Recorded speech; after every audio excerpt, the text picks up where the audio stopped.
Magandang araw mga kaibigan. Pag-usapan natin ngayon ang bagong inappoint ni President BBM na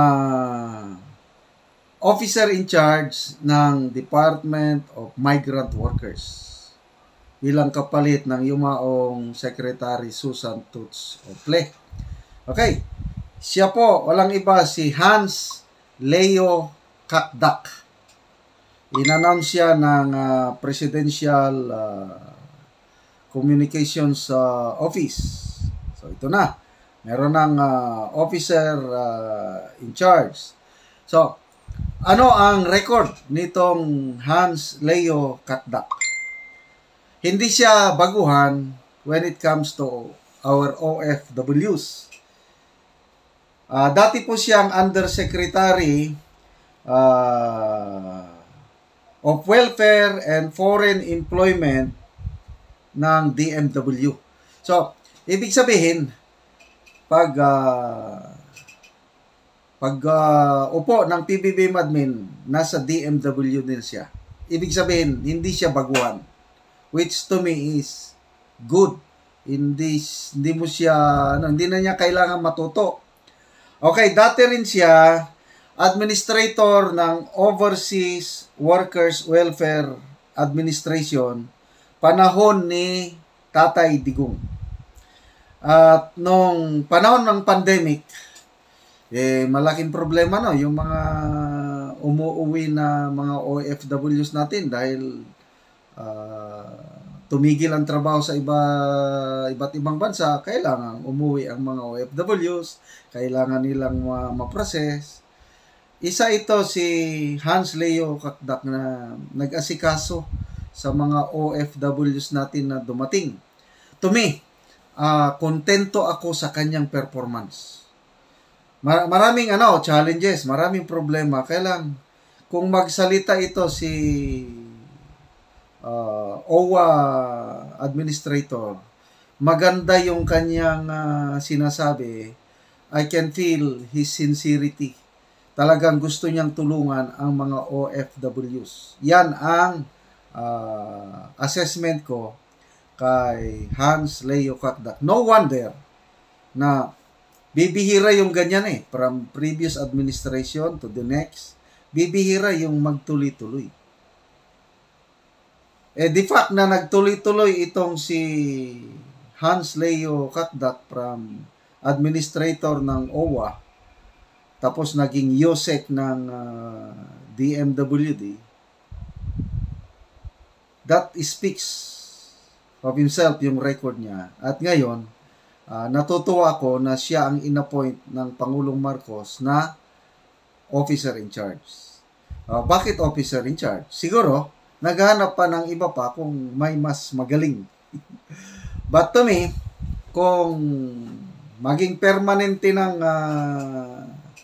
siya na talaga ang DMWD Secretary, okay ako kay Hans Leo Kakdak. Dahil ulitin ko, maganda yung performance niya as OWA Director. Okay. Nagsimula siya sa DOLE. Matagal na pala siya. 2004, nasa DOLE na siya. So, how many years na siya sa DOLE? Labor pa rin. Although hindi direct sa kailang alam niya na ang pasikot-sikot sa labor. So, naging siya sa DOLE, director, executive director siya ng National Conciliation and Mediation Board. Doon siya nagsimula. Tapos, na-transfer siya sa Philippine Overseas Employment Agency noong 2006. So, ibig sabihin, veterano na ito ang ating OIC. Sana maging permanente ng DMWD Secretary itong si Hans Leo Kakdak. Okay. So, mapunta tayo sa ibang topic. OFWs, Maraming umasa mga OFWs yung mga naghihirap sa tinitiis nila yung lungkot, hirap sa na pag manalo na ang manok nila nung eleksyon, sana giginhawa ang buhay sa Pilipinas, babalik na. Yon ang pag-asa ng mga OFWs bago magka-eleksyon. So ang tanong, nanalo naman ang manok ng mga OFWs. Talagang overwhelming po ang support ng OFWs kay BBM nung eleksyon. So, kumusta? More than 1 year na ang PBBM admin. Marami na bang bumalik na OFWs dahil dumami na ang trabaho dito sa bansa?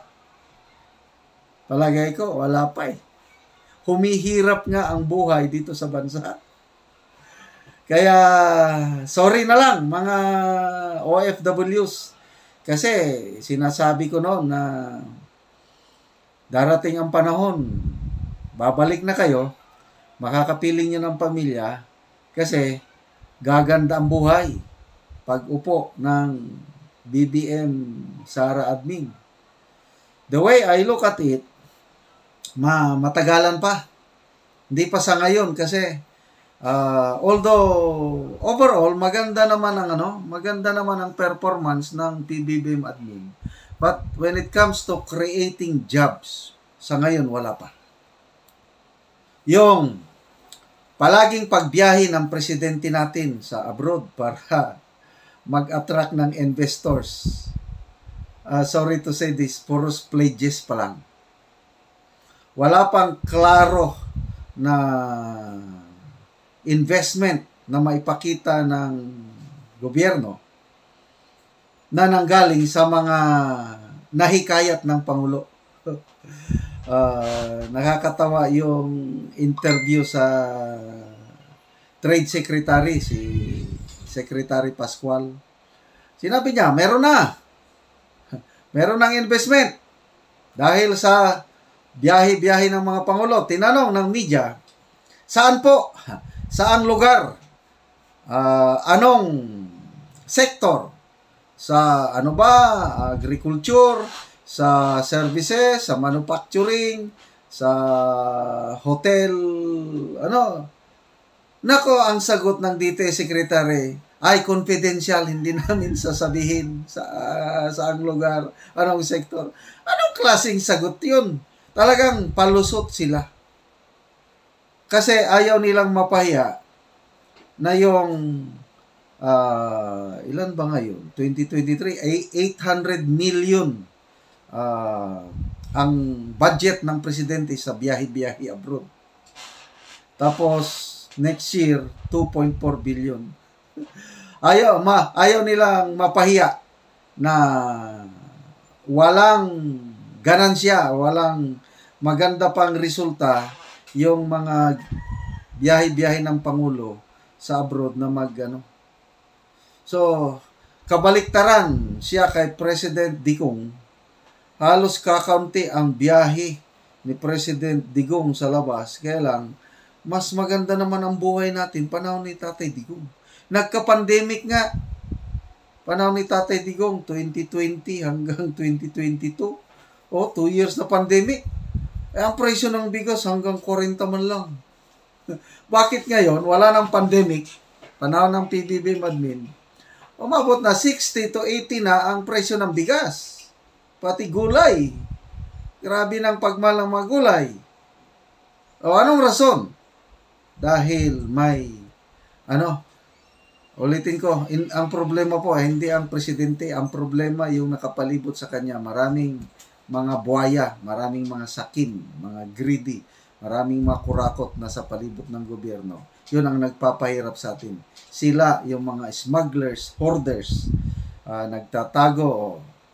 Last December, anong nangyari sa sibuyas natin? Diba, 700 plus ang kilo ng... ngayon, bigas. Parang ganun na naman mangyari. Pataas ng pataas dahil sa kagagawan ng mga hoarders, smugglers na may malakas na kaibigan sa Malacanang. So, anong ginawa ng Pangulo? Naglagay na lang siya ng price cap o ceiling hanggang 41 to 45 lang. Maganda naman yun. Matutuwa ang mga consumers. Ang kawawa naman, ang mga retailers. Maluging-lugi ng mga retailers, napipilitan na magbenta ng mura kahit lugi sila kasi takot sila sa parusa sa gobyerno. So, sorry po mga OFWs, sa ngayon, wala pa akong nakikita na pag-asenso ng buhay o pagdami ng trabaho sa Pilipinas. Para kayo, umuwi na lang kayo sa Pilipinas, dito na magtrabaho at makapiling yung inyong pamilya. Okay, good luck sa ating OIC, Hans Leo Katdak. Sana masundan mo ang apak ng yumaong Secretary Susan Tutz Ople.